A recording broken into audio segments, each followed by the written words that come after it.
Quel est le lien entre l'entretien de son jardin, la préparation d'un repas en cuisine collective, l'élevage de chevaux, une conserverie industrielle ou encore le simple fait d'aller aux toilettes?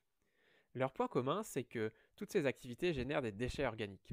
Bonjour, je suis Nicolas Bijon, doctorant au CIRAD à Montpellier en partenariat avec Veolia. Ma thèse porte sur la valorisation de ces résidus organiques à l'échelle territoriale. Mon projet, c'est de mieux comprendre le potentiel de recyclage qui pourrait exister en améliorant la coopération entre les différents acteurs d'un territoire, ainsi que les moyens d'initier ces coopérations. Mais reprenons depuis le début.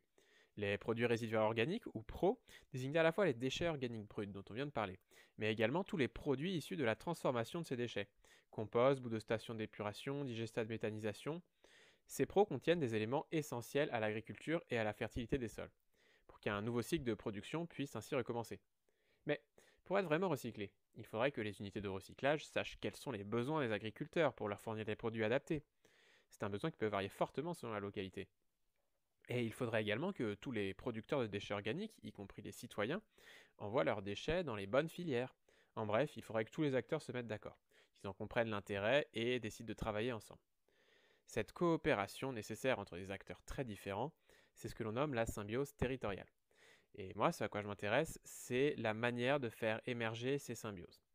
Je me base pour cela sur un territoire d'études, la plaine de Versailles, où il y a a priori un potentiel intéressant que décrivent de précédents travaux de l'INRAE.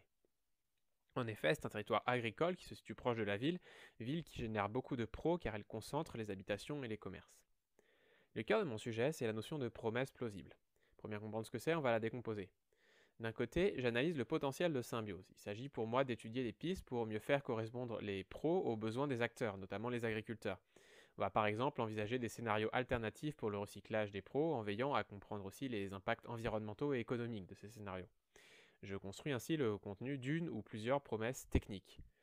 Mais ces promesses seules ne suffiront pas pour que tous les acteurs concernés acceptent de discuter ensemble. Je réfléchis donc également à comment les rendre plausibles, c'est-à-dire à comment faire aux acteurs le premier pas.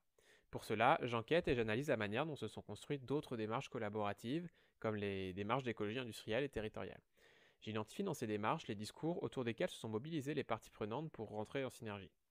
Maintenant, une fois que d'un côté on a le contenu des promesses et de l'autre des éléments pour les rendre plausibles, le but sera de les exposer aux acteurs de la plaine de Versailles. On cherchera ainsi à comprendre les facteurs de plausibilité spécifiques à ce territoire.